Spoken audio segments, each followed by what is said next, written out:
What do you guys do?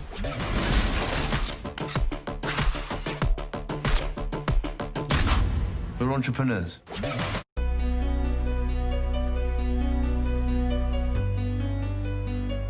Hi, I'm Ellie Holland. I'm with the Fan Carpet and we're at the Odeon West End Cinema at the world premiere of Plastic in Leicester Square.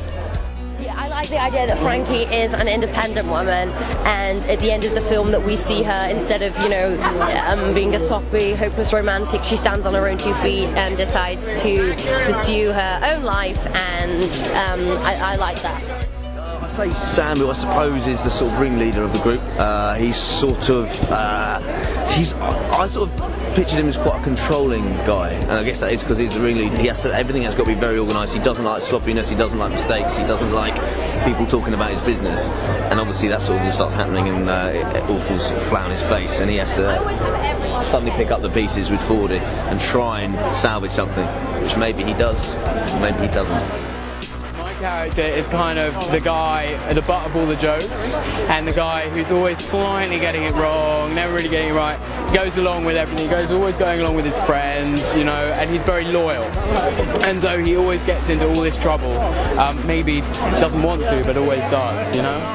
Sam is the sort of leader of the group, and he's been heisting or doing credit card fraud the whole way through university, really, and he sees an opportunity to sort of double that or triple that and make as much money as he possibly can, all because of some of his friends' mistakes.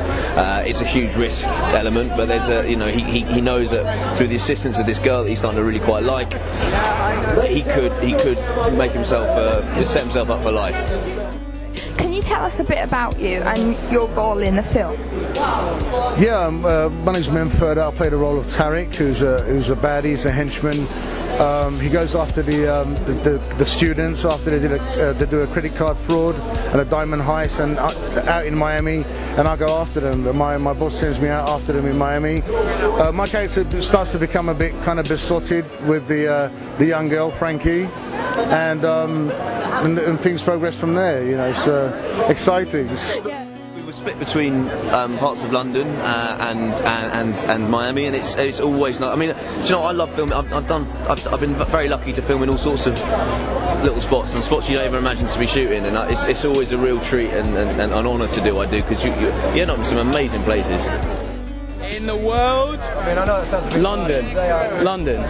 Really, I mean it. Like, because you know, when you come into London when you've been away on a holiday or something, and you come to Heathrow, and I get on the Heathrow Express a lot, because sometimes I go down to the countryside where my family live, and you get on the Heathrow Express, it's like, this is the greatest city in the world. I was right. You could have been anywhere, and I don't know. You think I've been all around the world? I really haven't, but London's pretty good. I think with the movie you have been around the world. Wow, you're sweet.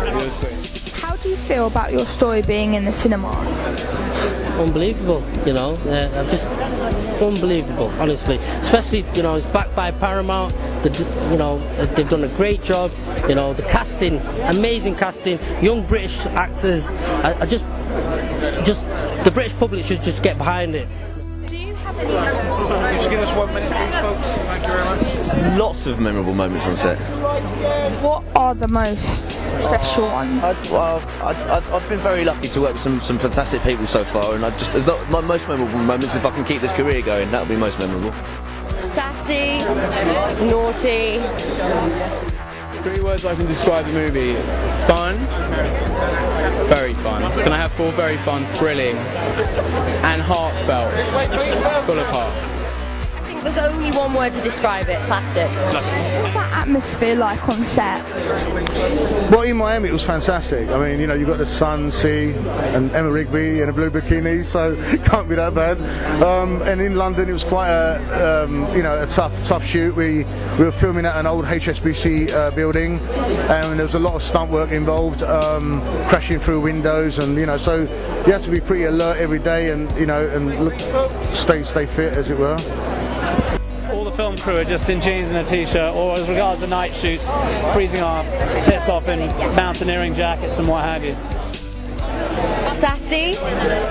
I love the script. I think it was just very, very relevant to young people at this moment in time, and it seemed to me a movie that needed to be made.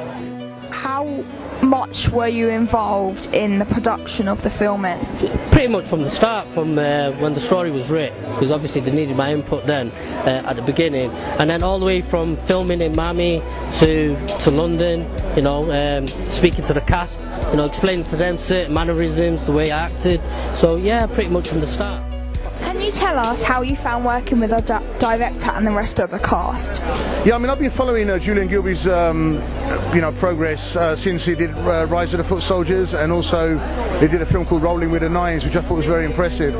And I think he's a very exciting director to work with, in terms of, like, you know, in the UK scene, definitely. His brother as well, Will Gilby, is a very talented writer, and I believe he's doing a project at the moment that he's hoping to direct. So I've always wanted to work with him, and it was a, you know, pleasure to have done that now. What drew you to the film?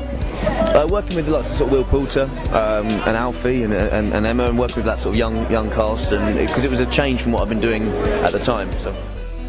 Are you happy with how the film turned out? Definitely, yeah. You know, more than happy. I think sometimes these things can glamorise things, but I think people have got to realise that in reference to this particular project, it's quite different to the real life story. I mean, there's things that have been there's all kinds of new material that's been added that's not really in any direct correlation to what actually took place as well. So I think sometimes things can be glamorised, but I think it's also important to realise that some movies are just about entertainment, and I think that's key.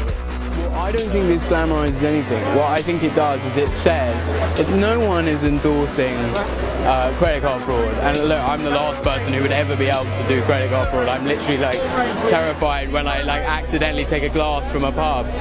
I think what it's saying is if people can't get mortgages, young people, and if people can't get the jobs that they want to get, and no one's earning any money and can't get on a property ladder, it's like a cautionary tale. It's like, this isn't going to happen, no one's really going to do this.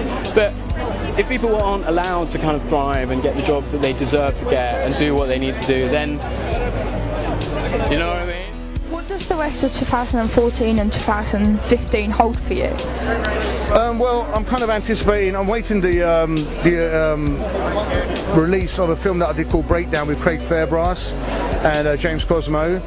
And then soon after that there should be a release called Hyena, which is with Neil Maskell and Maya Berling, and it's kind of like a remake of Bad Lieutenant, so I'm looking forward to that. It's about Turkish and Albanian gangs in London, and I play one of the Turkish gang.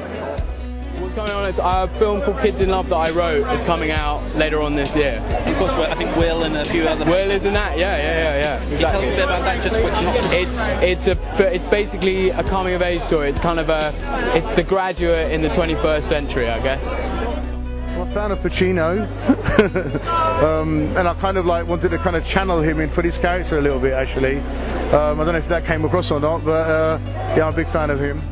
That's it from us, but remember to follow us on Twitter, The Fan Carpet.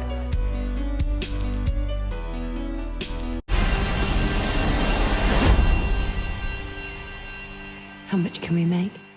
No limit.